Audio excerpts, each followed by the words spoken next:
Hello everyone. सो chapter 1 already हमने cover कर लिया है। चैप्टर 1 जो है वो 3 पार्ट्स में कवर हुए हैं, वीडियोस ऑलरेडी अपलोडेड है। नाउ इट्स टाइम कि हम चैप्टर नंबर 2 स्टार्ट करें, वैल्यूएशन ऑफ गुडविल। मैंने अब पार्ट 1 लिखा है, बट आई एम ट्राइंग कि मैं वो एक ही वीडियो में सब कवर कर दूँ, बिकॉज चैप्टर बहुत छोटा सा है एंड ऑलमोस्ट चीज़ें इसी वीडियोज़ में कवर हो जाएंगी। Okay, so let's begin. Okay, so valuation of goodwill. Goodwill का मतलब क्या होता है? गुडविल का मतलब होता है कि किसी भी फर्म, किसी भी पर्सन का नेम और रेपुटेशन जो उसने इतने सालों में अर्न करा हुआ है। Goodwill is the value of the reputation और image of the firm have. There are two types of goodwill. Basically एक परचेज गुडविल होता है और एक सेल्फ जनरेटेड गुडविल होता है। परचेज गुडविल का मतलब होता है जो गुडविल हमने खरीदी है, हमने खुद से वो गुडविल कमाई नहीं है। फॉर एग्जाम्पल, अगर मान लेते हैं कोई कंपनी मेटा खरीद लेती है, राइट? जैसे पहले इंस्टाग्राम अलग था, उसके बाद उन्होंने मेटा ने उनको खरीदा।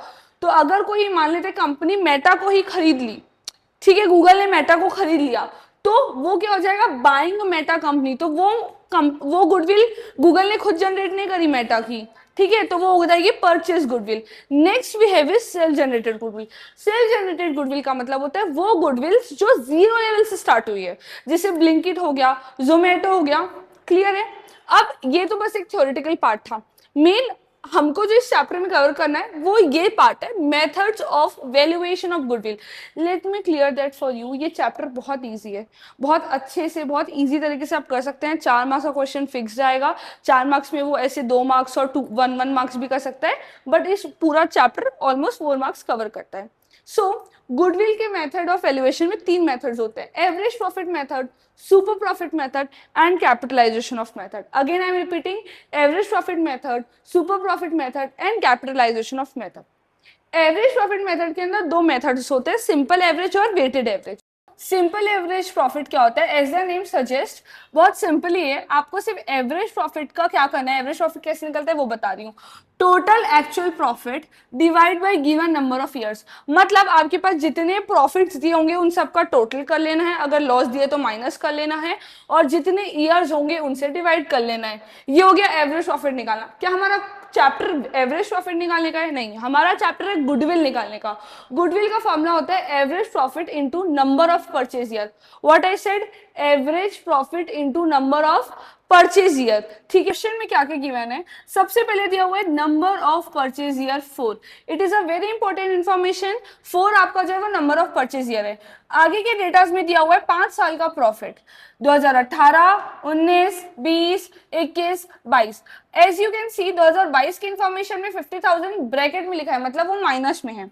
अब एवरेज प्रॉफिट को क्या करना है? सारे ईयर्स के प्रॉफिट को प्लस कर देना और डिवाइड बाय जितने नंबर ऑफ ईयर्स हैं, जैसे 50,000 plus 60 plus 80 plus 1 lakh and plus 50,000। Clear है? ये सबका जब टोटल आपका आंसर कितना आएगा? 48,000। ये आपका एवरेज प्रॉफिट है। एवरेज प्रॉफिट आपके लिए आधी इंफॉर्मेशन है। फुल इंफॉर्मेशन कब, फुल आंसर कब आएगा आपका? जब आप गुडविल निकालेंगे। गुडविल कैसे निकलता है? Average profit into number of purchase year. तो एवरेज प्रॉफिट है आपका 48,000, नंबर ऑफ परचेज ईयर है into 4। Final answer is 1,92,000। Very simple. सारे साल के प्रॉफिट्स को प्लस करो, डिवाइड बाय जितने नंबर ऑफ ईयर्स हैं। अब ध्यान देना, next topic is weighted average profit. ठीक है, वेटेड एवरेज प्रॉफिट क्या होता है? वेटेड एवरेज प्रॉफिट का फॉर्मूला होता है total of product profit divide by total of weights. ठीक है, और गुडविल कैसे निकलेगा? Weighted average profit into number of purchase year. वैसा ही है, सिंपल ही है। इसको भी देखते हैं। मैं फिलहाल सेम क्वेश्चन को ही कंसिडर कर रही हूँ। डन? अब सुनना, सबसे पहले ईयर लिख लो आप। इसमें सारे ईयर की इंफॉर्मेशन लिख लोगे, 18, 19, 20, 21, 22। फिर सबका प्रोडक्ट मतलब जो प्रॉफिट है वो लिख लो, 50,000, 60,000, 80,000, 1 लाख और माइनस 50,000। उसके बाद आपको वेट लिखना है। वेट क्या होता है? वेट सिर्फ आपको नंबरिंग करनी है। अगर 10 साल के प्रॉफिट्स होंगे तो 1 2 3 4 5 6 7 8 9 10। तो यहाँ पे आपको वेट में क्या करना है? 1 2 3 4 5। नाउ ये आपका प्रोडक्ट है, ये आपका वेट है। वेटेड प्रोडक्ट निकालना है। वेटेड प्रोडक्ट कैसे निकलता है? Weight into product, weight into product. तो प्रोडक्ट है 50, वेट है 1, तो 50,000 इंटू 1 कितना हो जाएगा? 50,000। 60,000 इंटू 2 कितना हो जाएगा? 120। वैसे ही आपको सबको एक दूसरे से इंटू करते जाना है। लास्ट में 50,000 इंटू 5 माइनस 2.5 लाख। याद रखना अगर लॉस है तो उसको इंटू करने के बाद भी वो लॉस में ही आंसर रहेगा। अब आपके फॉर्मूले की बारी। आपको कुछ नहीं करना है, वेटेड प्रोडक्ट के टोटल को वेट से डिवाइड करना है। What I said, weighted product के टोटल को वेट से डिवाइड करना है। वेटेड प्रोडक्ट का टोटल है 5,60,000 रुपए, टोटल वेट है 15, 5,60,000 डिवाइड बाय 15, तो आपका वेटेड प्रॉफिट आ गया 37333। पॉइंट में आंसर आएगा तो मैंने लास्ट वाले को 3 कंसिडर कर लिया है, 37333। क्या हम चैप्टर एवरेज प्रॉफिट पढ़ने के लिए कर रहे हैं या वेटेड प्रॉफिट पढ़ने के लिए कर रहे हैं? नहीं, हम चैप्टर क्या निकालने के लिए पढ़ रहे हैं? गुडविल। तो गुडविल कैसे निकलता है? आपका weighted profit into number of purchase year. मैंने पहले ही बोला था नंबर ऑफ परचेज ईयर बहुत इंपॉर्टेंट है, नंबर ऑफ परचेज ईयर से ही गुडविल निकलता है। तो आपका वेटेड प्रॉफिट आया 37333 और आपका weighted number of purchase year है 4। आपका फाइनल आंसर होता है 149,332। क्लियर है? 1,49,332। ठीक है, now will move further towards the super profit method. Okay, so next जो हमारा वैल्यूएशन ऑफ मेथड है वो है super profit method. Super profit के सारे फॉर्मूलाज हैं। जब आपको सुपर प्रॉफिट मेथड निकालना है तो आपका जो मेन फॉर्मूला होता है वो है average profit minus normal profit. Average profit कैसे निकालते हैं हम ऑलरेडी उस क्वेश्चन पे, उस पॉइंट पे देख चुके हैं। नेक्स्ट आपका फॉर्मूला क्या है? Super profit method is equal to average profit minus normal profit. Average profit already हम पढ़ चुके हैं। नॉर्मल प्रॉफिट कैसे निकालते हैं वो गिवन है यहाँ पे। Normal profit is equal to capital invested या फिर capital employed into rate by 100। Capital invested तो आपको क्वेश्चन में क्लियरली दिया रहेगा कि भाई कैपिटल ए और बी ने मिलकर 2 लाख इन्वेस्ट किया, ए और बी ने मिलकर 10 लाख इन्वेस्ट किया, तो कैपिटल इन्वेस्टेड निकालने की जरूरत नहीं है। पॉइंट है कैपिटल एम्प्लॉयड निकालना। ठीक है, तो कैपिटल एम्प्लॉयड का अगेन यहाँ पे आपको फॉर्मूला क्लियरली गिवन है। Capital employed, capital employed is equal to total assets except goodwill and fictitious assets. आपको टोटल असेट्स लेने हैं जिसमें गुडविल और फिक्टिशियस असेट्स माइनस कर देने हैं, उसके बाद जो वैल्यू बचेगी उसमें से लायबिलिटी को माइनस कर देना है। So again let's repeat the formula. Super profit method का फॉर्मूला होता है average profit minus normal profit. Normal profit का फॉर्मूला होता है कैपिटल इन्वेस्टेड या फिर capital employed into rate by 100, और कैपिटल एम्प्लॉयड का फॉर्मूला होता है all assets minus liability. Assets में क्या क्या नहीं होना चाहिए? फिक्टिशियस असेट्स और गुडविल। उसके बाद जैसे एक क्वेश्चन देख लेते हैं। अच्छा, मैंने यही चीज सेम पहले भी रिपीट की थी। क्या हमारा चैप्टर सुपर प्रॉफिट मेथड निकालने का है? नहीं, हमारा चैप्टर है गुडविल निकालने का। गुडविल कैसे निकलेगा? Super profit into number of purchase year. What I said, super profit into number of purchase year.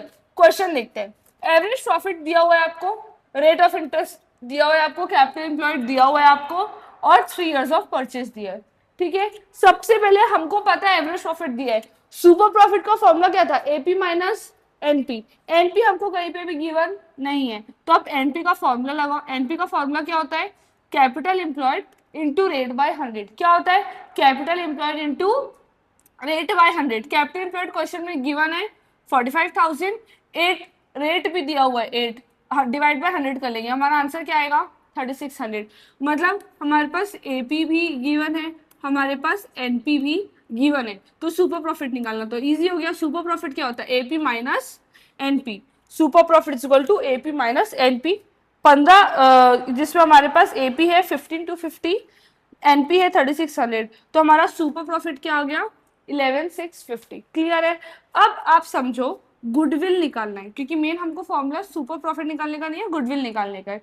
Super profit into number of purchase year. What I said, super profit into number of purchase year. Super profit अभी आपने निकाला 11,650 और number of purchase year इस question में आपको already दिया हुआ था 3, तो यहाँ पे आपने आपका फाइनल आंसर जो है वो है 34,950। आपका आंसर निकल गया। ओके, सो जो नेक्स्ट टॉपिक है हमारा वो है adjustment of normal profit.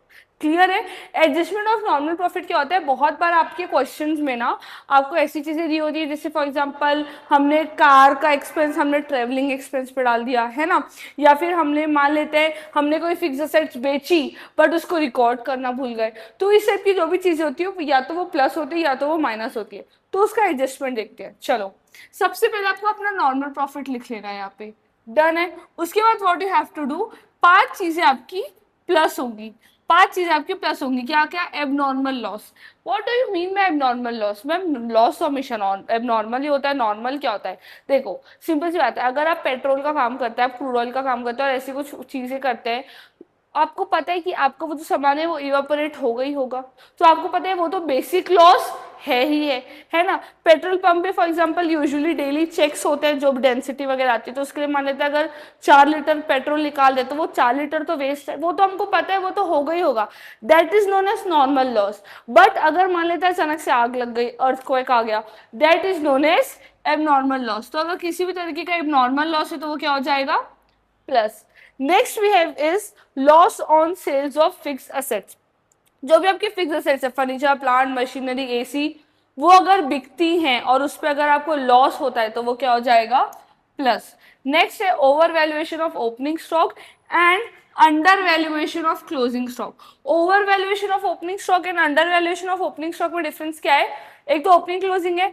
Over valuation का मतलब होता है लिखना था 6,000 लिख दिया 60,000, this is known as over valuation. तो अगर आपका ओपनिंग स्टॉक ओवर वैल्यूटेड है तो उसको क्या करना है? प्लस। बट अगर आपका क्लोजिंग स्टॉक अंडर वैल्यूएटेड है तो आपको क्या करना है? प्लस। उसके बाद लास्ट है non recurring expense. Non recurring expense का मतलब होता है ऐसे एक्सपेंसेस जो बार बार रिकर नहीं करते हैं, जैसे कि रेंट मेरा रिकरिंग है, ठीक है, सैलरी मेरी रिकरिंग है जो मुझे हर महीने देनी ही देनी है। बट फॉर एग्जाम्पल पेंट, पूरी बिल्डिंग में पेंट कराना, पूरी बिल्डिंग में पेंट तो मैं डेली कराती नहीं हूँ, तो वो क्या हो जाएगा? Non recurring expense.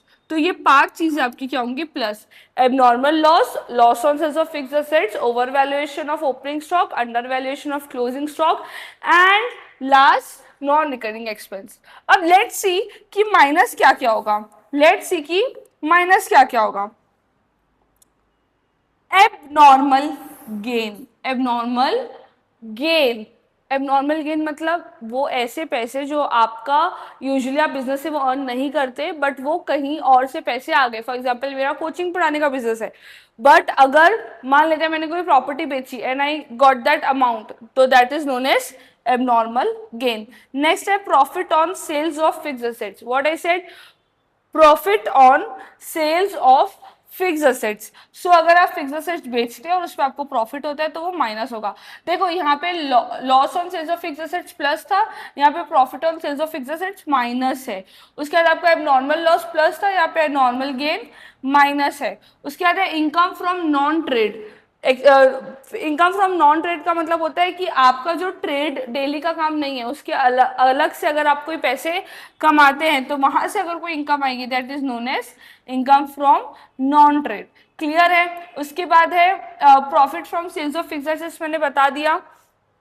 Under valuation of opening stock, ऊपर क्या था? Over valuation of opening stock, नीचे आ जाएगा under valuation of closing stock. ऊपर था under valuation of closing stock, नीचे आ जाएगा over valuation of closing stock. Under over का डिफरेंस है। और लास्ट बचता है एनी फ्यूचर एक्सपेक्टेड एक्सपेंसेस। ऐसे खर्चे जो आपको लगता है इन फ्यूचर में हो सकते हैं, तो उन सारे खर्चों को भी आपको क्या कर देना है?